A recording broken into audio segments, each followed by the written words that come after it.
Yasodanandana Brajajana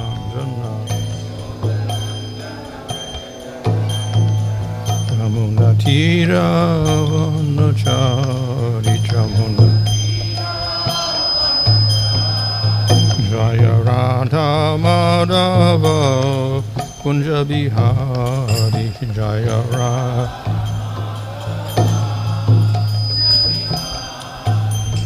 Krishna Hare Krishna Krishna Krishna Hare Hare Hare Rama Hare Rama Rama Rama Hare Hare Hare Krishna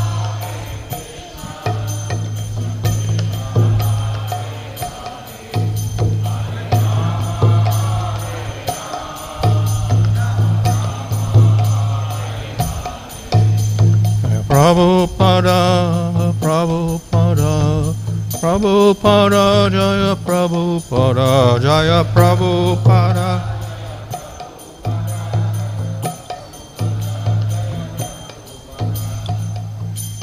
Jaya Shema Varamaka Rajakacharya, Sasvadesi, Bhaktivinoda Samsara Prabhupada Ki Jai, Namajar Thakur Ki Jai.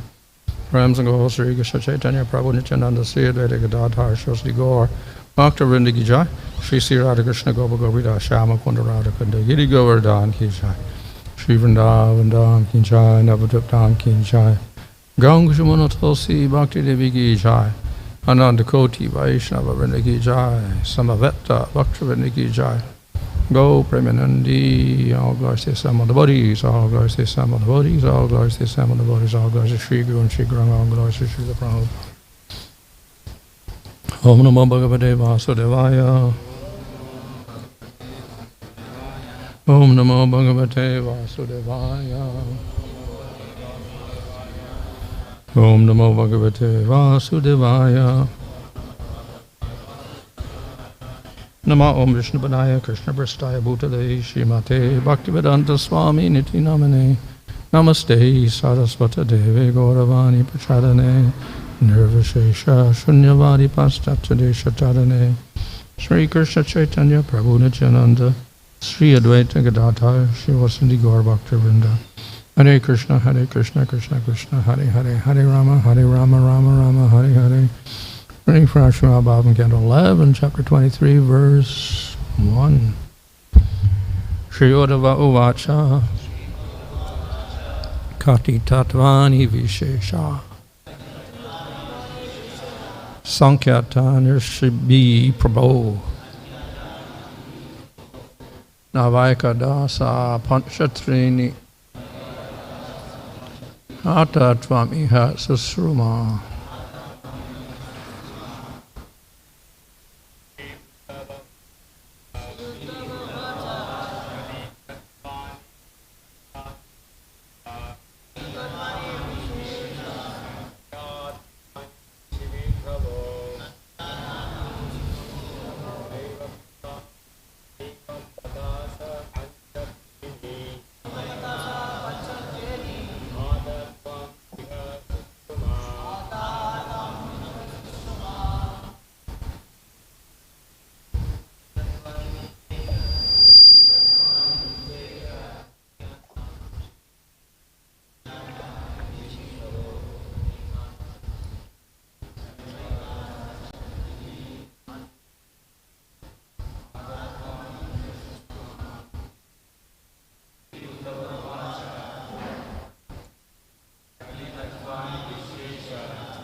Śrī Uddhava uvāca. Śrī Uddhava said, Kati. Śrī Uddhava said, How many? Kati. tattvāni, basic elements of creation. Viśva-īśa, O Lord of the universe. Saṅkhyātāny, have been enumerated. ṛṣibhiḥ, by great authorities. Prabho, O my master. Nava, 9. Āyuḥ-man, plus 11. Pañca, plus 5. trīṇy, plus 3. Āttha, have stated. Tvam, you. Iha, during your appearance in this world. śuśruma, so I have heard. Translation: Uddhava inquired, O my dear Lord, O Master of the universe, how many different elements of creation have been enumerated by the great sages? I have heard you personally describe a total of 28. God, the Jiva, soul, mahat-tattva, false ego, 5 gross elements, 10 senses, the mind, 5 subtle objects of perception, and the 3 modes of material nature.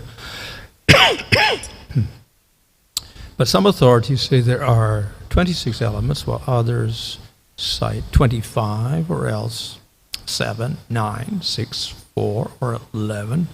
Even others say there are 17, 16, or 13. What did each of these sages have in mind when he calculated the creative elements in such different ways? O Supreme Eternal, kindly explain this to me. Purport: Lord Krishna authority explained in the previous chapter that Vedic knowledge is not meant for sense gratification, but for liberation from material bondage. Now, Uddhava presents some intermediate questions that must be answered so the path of liberation will be clear. Different philosophers have historically disagreed over the exact number of material elements, about existence and non-existence of particular external objects, and about the existence of the soul itself. The Jnana section of the Vedas aims at liberation through an analytic understanding of the material world and of spirit soul as a transcendental element beyond matter. Ultimately, the Supreme Lord himself stands above all elements and maintains them by his personal potency. Uddhava mentions in numerical terms different methodologies of various sages, citing first the Lord's own opinion. The word āyuḥ-man, or possessing eternal form, is significant in this regard. Since Lord Krishna is eternal, he possesses all knowledge of past, present, and future, and is thus the original and supreme philosopher. According to Srila Vishwanath Chakravarti Thakur, the different analytic approaches mentioned by Śrī Uddhava are actually not contradictory, since they are different methods of categorizing the same reality. Atheistic speculation on reality does not recognize the existence of God. Consequently, it is a worthless attempt to explain the truth. The Lord himself empowers different living entities to speculate and speak on reality in different ways. The actual reality, however, is the Lord himself, who will now speak to Śrī Uddhava. So here we have a whole chapter on matter or material elements. முழுவதுமான ஒரு அத்தியாயமே பௌதிகமான விஷயங்கள் மற்றும் அதில் இருக்கக்கூடிய அந்த தனிமங்களை பற்றி குறிப்பிடுகிறது.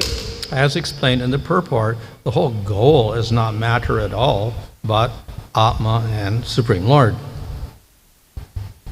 ஒளிப்புரையில் தந்துள்ளது போல நம்மளுடைய இலக்கானது இந்த பௌதிகமான ஒரு வஸ்துக்களோ அல்லது இதுல பகவானே ஆகும்.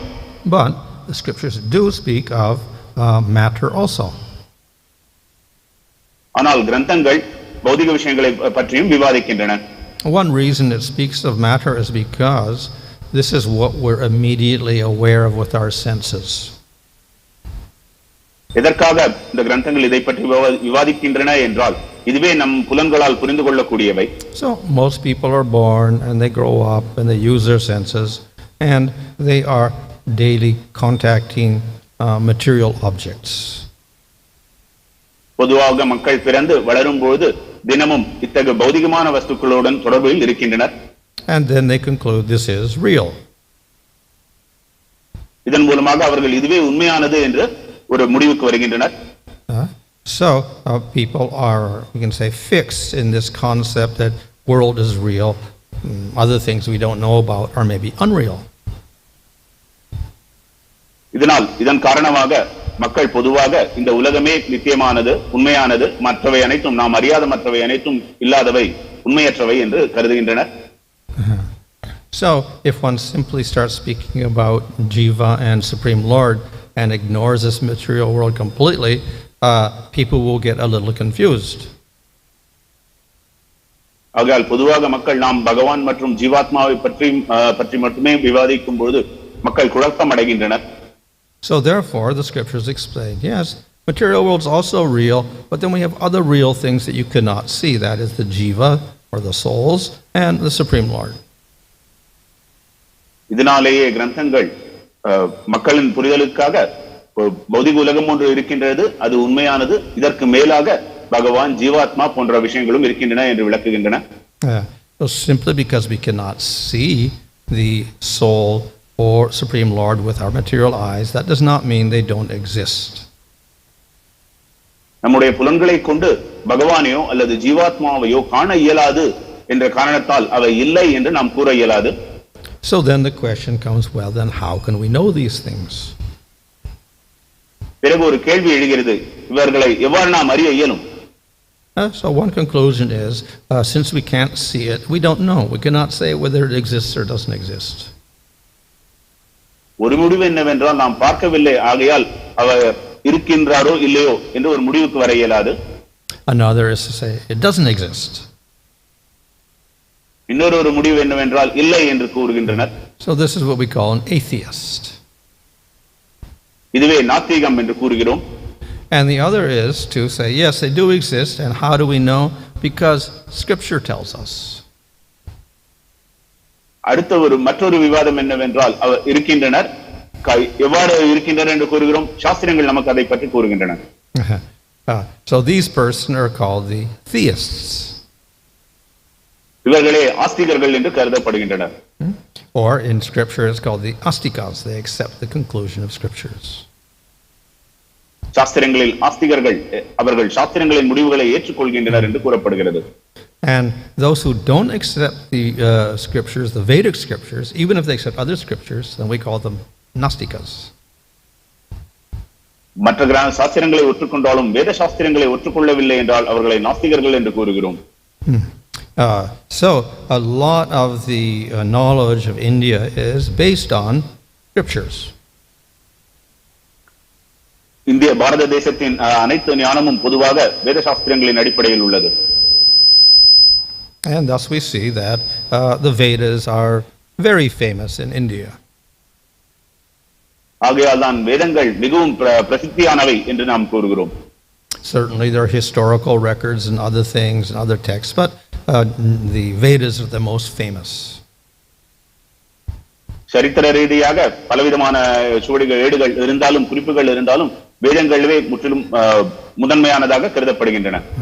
So those who have accepted the Vedas, then they study them and then they come to conclusions. எவர் ஒரு வேதத்தை ஒற்றுக்கொள்கிறாரோ அவர் அதை படித்து ஒரு முடிவுக்கு வருகிறார். So fortunately, those who study the Vedas and come to conclusions also say, yes, the matter is there, but then there is something else also. That is spirit. அவ்வாறு படித்து ஒரு முடிவுக்கு வருபவர் உண்மைதான், இந்த உலகம் என்பது உண்மைதான், அதற்கு மேலாக ஜீவாத்மா பகவான் என்று உள்ளன என்று கூறுகின்றனர். So all of the different philosophies called the Sadarshans, the 6 famous philosophies, they will accept, yes, matter is there and also Atma is there. ஷட் தர்ஷனர்கள் அனைத்து விதமான சித்தாந்தங்களை கடைபிடிப்பவர்களும் ஆமாம் இந்த பௌதிகம் என்று ஒன்று உள்ளது, அதற்கு மேலாக ஆத்மா என்றும் உள்ளது என்று ஏற்றுக்கொள்கின்றனர். So of course, simply by looking at matter, we cannot understand about Atma at all. So all of these sages, they accept the authority of the Veda, which says that Atma also exists, even though we cannot see it. ஆத்மாவை பார்க்க இயலவில்லை என்றாலும் ஆனால் சாஸ்திரங்களில் குறிப்பிடப்பட்டுள்ளதனால் பௌதிகத்தை மட்டுமே நாம் பார்க்கின்றோம், ஆத்மாவை பார்க்கவில்லை. இருந்தாலும் அதை நாம் ஏற்றுக்கொள்கிறோம். But then, what about Supreme Lord? ஆனால் பகவானை பற்றி என்ன கூறுவது? Unfortunately, this is where most of the other philosophies fail.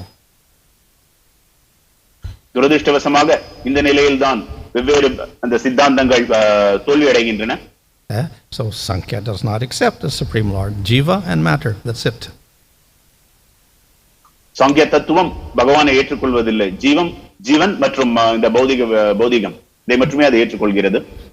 But they will take matter and they will analyze it, as said here, into all these different numbers, whether it is 26, 28, 14, 16, 18, whatever. They will analyze. This is called Sankhya, to enumerate.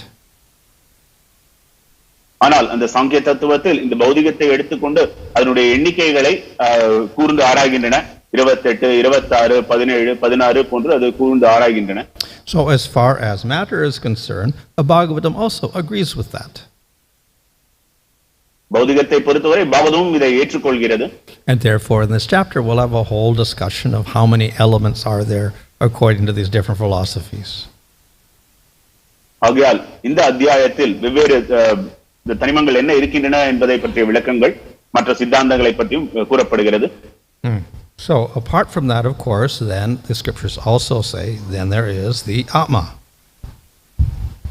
இதற்கு மேலாக சாஸ்திரங்கள் கூறுவது ஆத்மா என்று ஒன்று உள்ளது என்பதாகும். So persons like Kapila, Sankhya philosophy, or Gautama Nyaya, they'll also accept, yes, Atma is there. Kapilar, கௌதமர், சாங்கியா, நியாய தத்துவங்கள் இவைகளின் மூலமாகவும் அவர்கள் ஆத்மா என்று உள்ளது என்று ஏற்றுக்கொள்கின்றனர். But then, what about Supreme Lord? ஆனால் பரமபுருஷ பகவானை பற்றி என்ன கூறுவது? So here we find there is some philosophers say no, they don't admit a Supreme Lord. ஒரு சில சித்தாந்தங்கள் பகவான் என்று இல்லை என்று கூறுகின்றன. Like Sankhya, only Jiva and matter. உதாரணமாக சாங்கியா, ஜீவன் மற்றும் பௌதிகம். And then others will accept, yes, there is a supreme something, but it's no form. மற்ற சித்தாந்தங்கள் ஆமாம், முதன்மையானது உயர்ந்தது என்று ஒன்று உள்ளது, ஆனால் அதற்கு ஒரு உருவம் இல்லை, ரூபம் இல்லை. So in this way, most of these philosophies also are, we could say, incomplete, because though they accept the Vedas, they do not find the real essence of the Vedas, the real meaning of the Vedas. ஆகையால் நாம் கூறுவது என்னவென்றால் மற்ற சித்தாந்தங்களும் ஒரு முதன்மையானது என்று ஒன்று உள்ளது என்று ஏற்றுக்கொண்டாலும் கூட வேதத்தின் இறுதியான இலக்கை அவர்கள் புரிந்து கொள்ளவில்லை. So it is only in the Vedanta that we'll find this acceptance of the Supreme Lord. வேதாந்தத்திலே பரமபுருஷ பகவானை ஏற்றுக்கொள்வதை நாம் காண்கின்றோம். But not all Vedanta, only a certain Vedanta, that is Vaishnava Vedanta. எல்லா வேதாந்த சாஸ்திரங்களிலும் இதை அவ்வாறு அல்ல, வைஷ்ணவ வேதாந்தத்தில் மட்டுமே. Because we have another Vedanta, that is Advaita Vedanta. ஏனென்றால் மற்றொரு வேதாந்தமும் உள்ளது, அத்வைத வேதாந்தம். So based on Upanishads and Brahma Sutras, Advaita Vedanta says that impersonal Brahman exists, Jivas don't exist, and matter does not exist.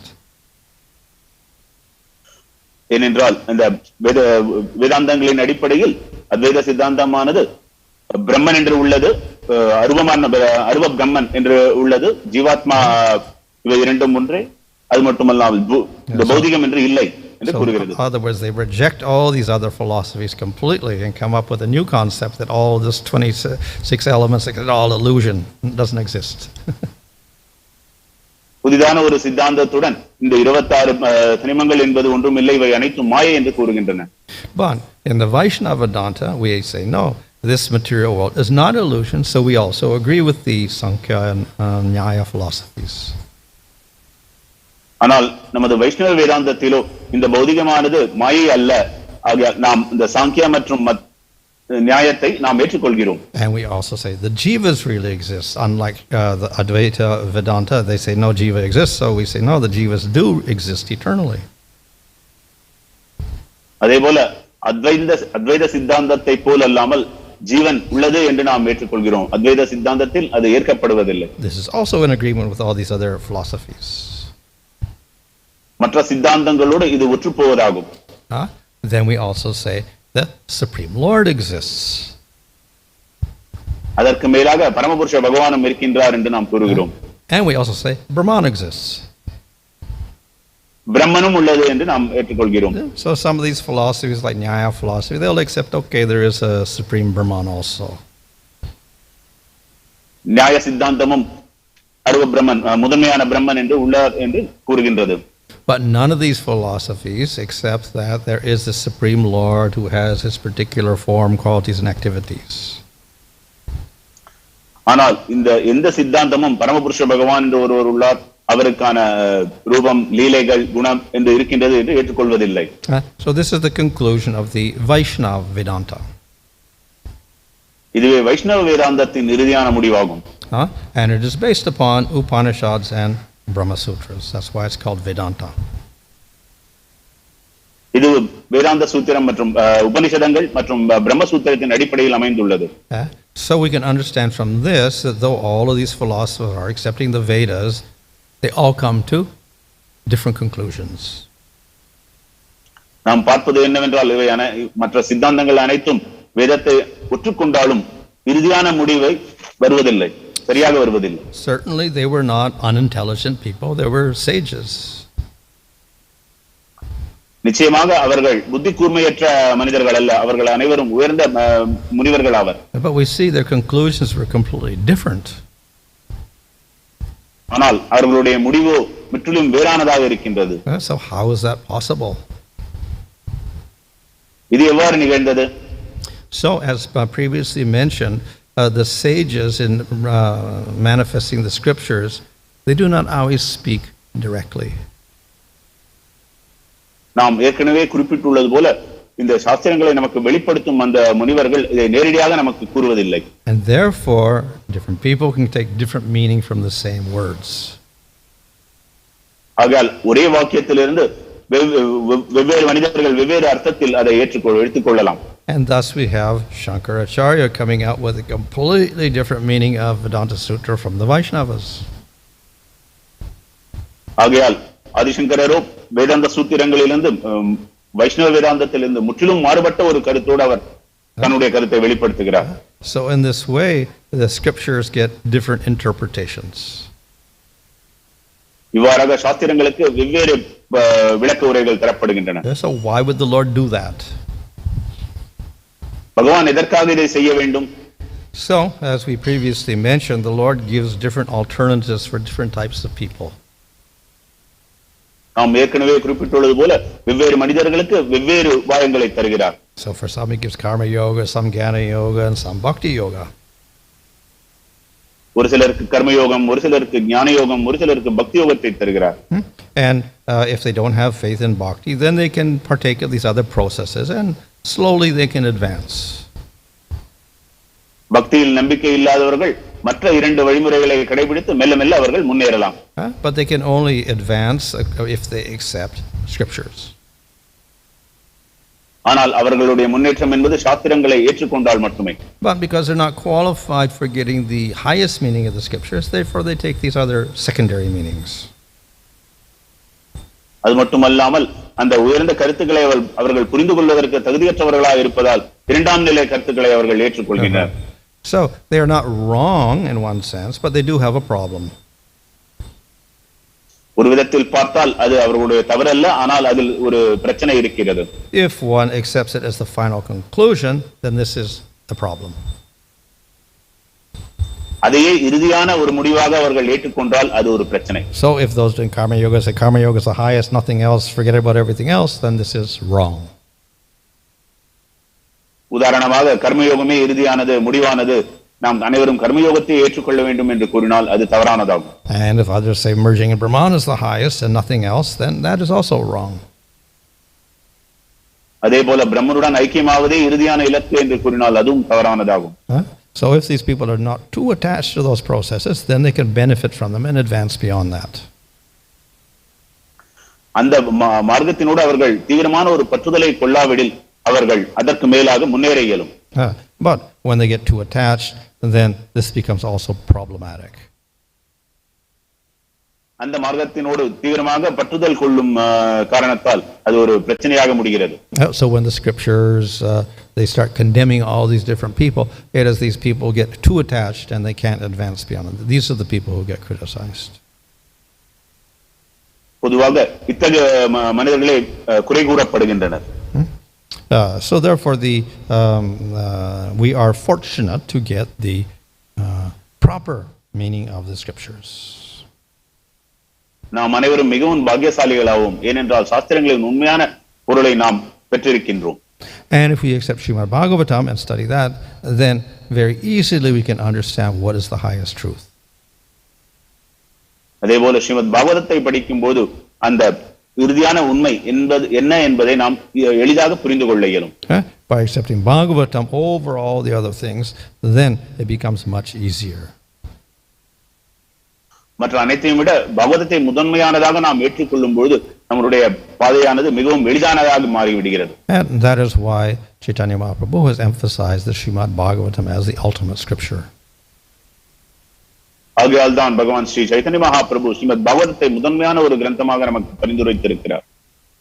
Hare Krishna.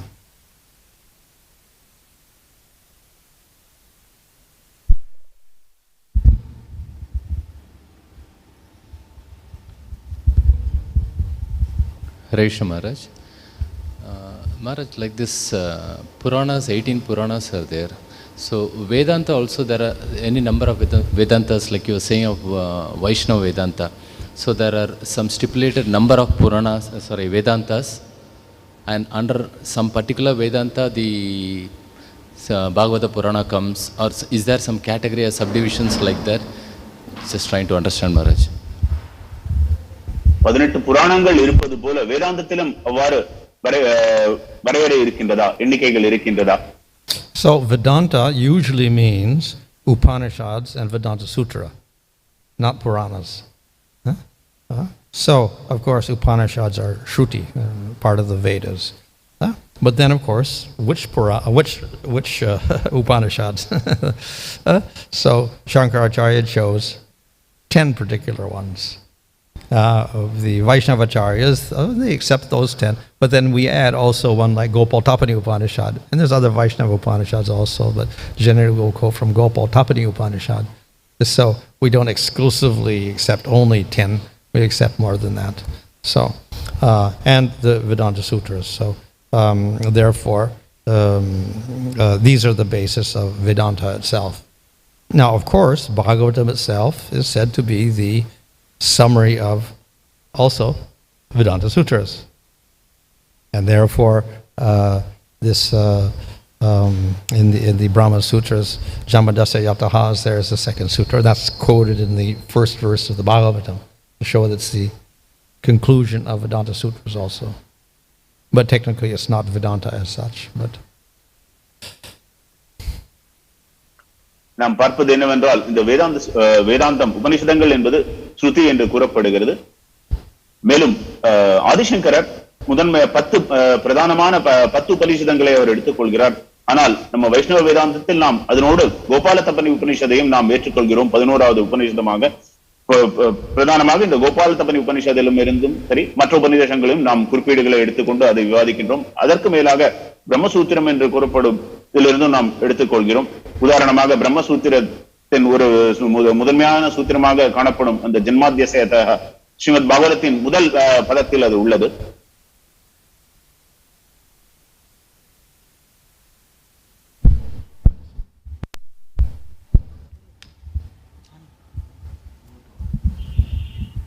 Hare Krishna Maharaj, what about that Chaitanya Upanishad?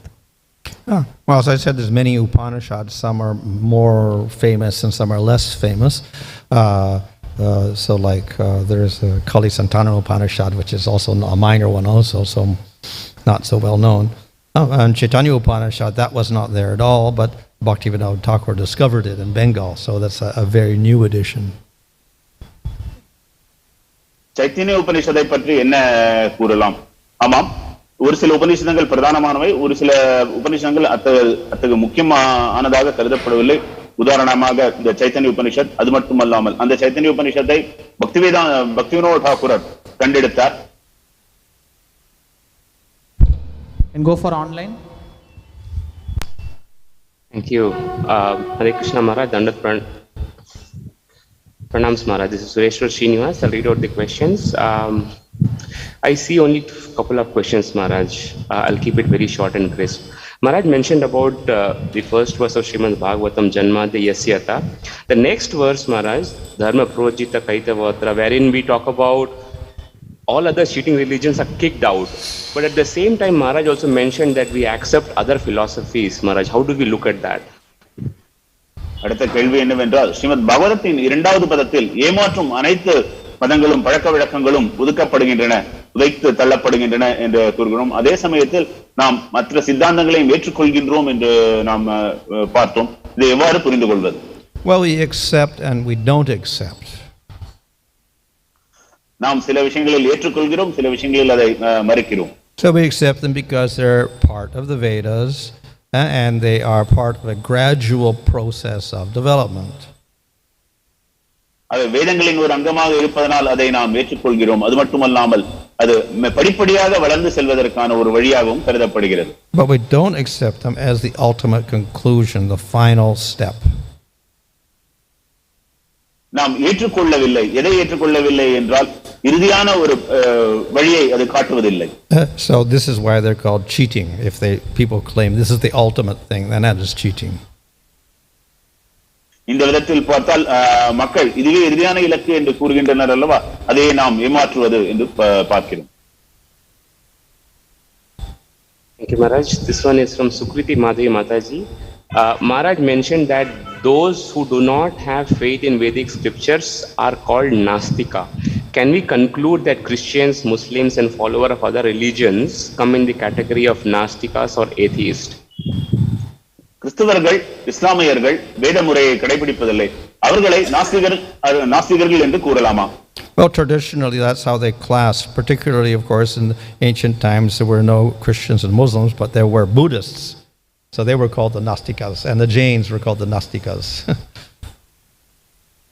பாரம்பரிய முறையில் பார்த்தால் இது அவ்வாறுதான் கருதப்படுகிறது. உதாரணமாக ஜைனர்கள், பௌத்த மதத்தைச் சேர்ந்தவர்கள், அவர்களை நாஸ்திகர்கள் என்றே கூறுகிறோம். So I would think that they would class those who accept the Vedas, even if they are atheistic or whatever, and they don't believe in God, but they believe in soul, but they accept the Vedas as being superior to the Nastikas who don't accept the Vedas at all. அதற்கு மேலாக வேத சாஸ்திரங்களை ஏற்றுக்கொண்டு பகவானை ஏற்றுக்கொள்ளாவிடினும் ஆத்மாவை ஏற்றுக்கொள்கின்றனர் என்றால் அவர்களை ஆஸ்திகர்கள் என்றும் கூறுகிறோம். Thank you, Maharaj. Srinivas Nitai Prabhu is asking, Srila Prabhupada often mentions about the atheist Kapila. How is that Sankhya different from Sankhya of the Bhagavatam? Srila Prabhupada பரவலாக நாஸ்திக கபிலரை பற்றி குறிப்பிடுகிறார்.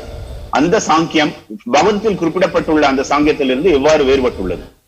Yeah, so the atheistic Kapila believes in matter with all these categories and Jiva. No Brahman, no Supreme Lord.